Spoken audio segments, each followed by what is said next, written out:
আজকে থেকে ধানের কাজের অবসান। সকালে রোদ উঠলে তাড়াতাড়ি ধানগুলো মেলে দিয়েছি।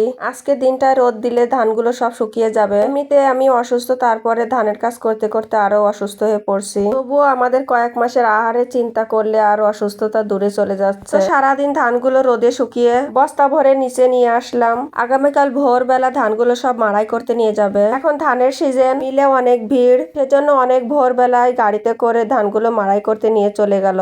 আর আমি এদিকে বাসার কাজগুলো তাড়াতাড়ি গুছিয়ে নিচ্ছিলাম। একটু পরেই ধানগুলো মাড়াই করে নিয়ে চলে আসবে, তো চালগুলো ঝেড়ে বেরেলে ভরতে হবে। এদিকে আমার ছাগলের গায়ে অনেক জ্বর এসেছে, সেজন্য ড্রপে করে কিছু ওষুধ খাইয়ে দিলাম। কয়েকদিন থেকে রোদের দেখা নেই, সেজন্য পোষা প্রাণীগুলোকে বাইরে ছেড়ে দিতে পারছি না। জন্য কিছু ঘাস খাওয়ে আবার গোয়ালে তুলে দেবো। ধান সেদ্ধ করার কাজ শেষ। ধান সেদ্ধ করার বড় হাঁড়িটা মেজেও ঘরে তুলতে হবে। আমি সেজন্য আবার হাঁড়িটা দরকার হবে, সেজন্য যত্ন করে হাঁড়িটা মেজে আবারও তুলে রাখবো। সব জিনিসই যত্ন করে রাখলে অনেকদিন ভালো থাকে। অনেক কষ্টে বড় হাঁড়িটা মেজে ধুয়ে নিয়ে চলে আসলাম। এরই মধ্যে ধানগুলো মাড়াই করে সব বাসায় নিয়ে চলে এসেছে। উঠানের মধ্যে বড় চটের উপর সব চাউল আর চাউলের কুড়াগুলো রেখে দিতে বললাম। তো চাউলগুলো বড় চট দিয়ে এখানে ঢেকে রাখবো। দুপুরে রান্না বান্না আর খাওয়া দাওয়ার পরে চাউলগুলো সব ঝেড়ে বেরেলে তুলবো।